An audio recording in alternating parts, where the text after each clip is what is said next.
Bom dia. Hoje Salmo 44. No Salmo 44, quando a gente vai pegar o texto, eu queria meditar com vocês e ler do final para o começo. Porque a gente pega o final do texto e ele está dizendo da seguinte forma: por que esconde a face e te esquece da nossa miséria e da nossa opressão? Pois a nossa alma está abatida até o pó e o nosso corpo como se pegado no chão.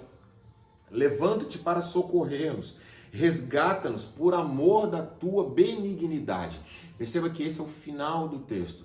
Mas e nesse momento de dificuldade, o que é que tem mantido o salmista firme? Qual é a esperança do salmista? O que que ele faz para aguentar nessa situação em que parece que ele foi deixado de lado? Nós sabemos que Deus jamais nos deixa de lado, jamais nos abandona. Tem um texto muito famoso que fala: pode mamãe se esquecer do filho que ela ainda o amamenta? É óbvio que não, mas ainda que ela se esqueça, Deus jamais se esquecerá de nenhum de nós. Então esse é o final do Salmo, mas o que acontece no começo do Salmo? E é o começo do Salmo que vai nos fazer entender como o salmista resiste a momentos como esse. E todos nós passamos por situações assim, onde parece que Deus aparentemente nos deixou. Deus aparentemente parece que não está vendo o que acontece conosco. Mas nós sabemos que Ele tem o controle do universo nas suas mãos. Ele é todo-poderoso, onipotente, onipresente e onisciente. Ele sabe de tudo, pode todas as coisas e está em todos os lugares. No começo desse salmo eu quero mostrar para vocês. Olha aqui que ele diz: ouvimos, ó Deus, com os próprios ouvidos, os nossos pais nos têm contado o que em outros tempos o Senhor fez. Como pelas suas mãos você desapossou as nações, estabeleceu, oprimiu os povos, e aos nossos pais destes largueza. Pois não foi a espada que os fez possuir a terra, nem foi o seu braço que lhes deu a vitória. Sim, a tua destra e o teu braço e o fulgor do teu rosto, porque te agradastes deles. Tu és o meu rei, ó Deus, ordena a vitória a Jacó. Com o teu auxílio vencemos os nossos inimigos. Em teu nome calcamos aos pés os que se levantam contra nós. Por fim, aqui ele vai falar: não confio no meu arco, não é a minha espada que me salva, mas é o Senhor quem me salva dos meus inimigos. O que ele está dizendo aqui? Ele busca na história, ele olha para a história dele para trazer esperança ao tempo presente. Lá no Novo Testamento tem um texto parecido que vai dizer o seguinte: eu quero trazer à memória aquilo que me dá esperança.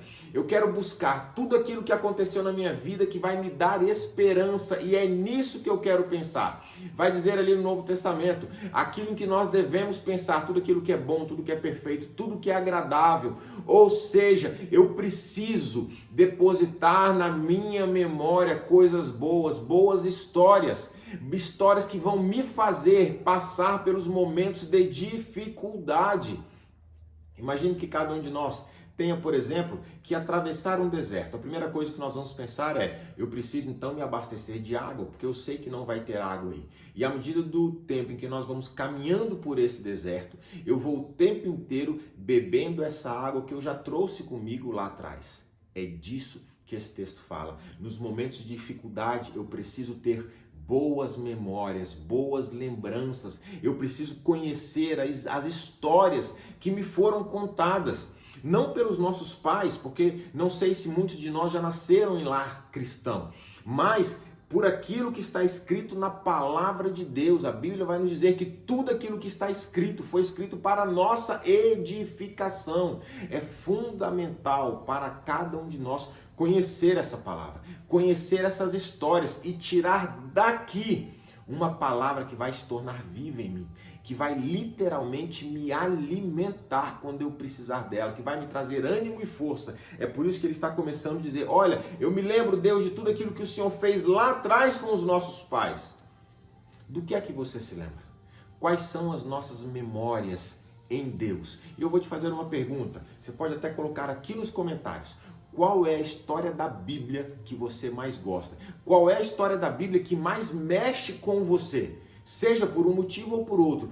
Se fosse para você escolher uma única história na Bíblia, para você comentar sobre ela, para você pensar sobre ela, qual história de toda a Bíblia, de capa a capa, seja um milagre que Jesus fez, seja alguma história do Velho Testamento, em todo lugar, faça esse comentário.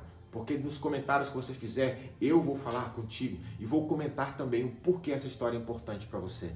Entenda uma coisa, nós temos histórias de ponta a ponta e são essas histórias que nos alimentam. Quando o povo de Israel, lá no deserto, esse povo ele era alimentado com o maná, esse maná é a palavra de Deus. A palavra de Deus tem que nos alimentar. E se eu não conhecer a palavra, no momento que chegar o dia difícil para mim, no momento que chegar o momento da minha aflição, eu não tenho em mim a palavra, eu não conheço a palavra, nessa hora eu não tenho aonde buscar resposta, eu não tenho aonde buscar orientação, eu não tenho aonde buscar esperança.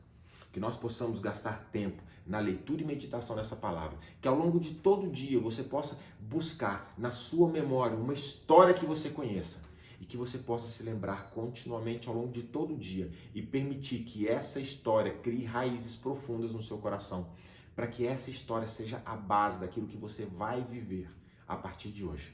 Que Deus te abençoe.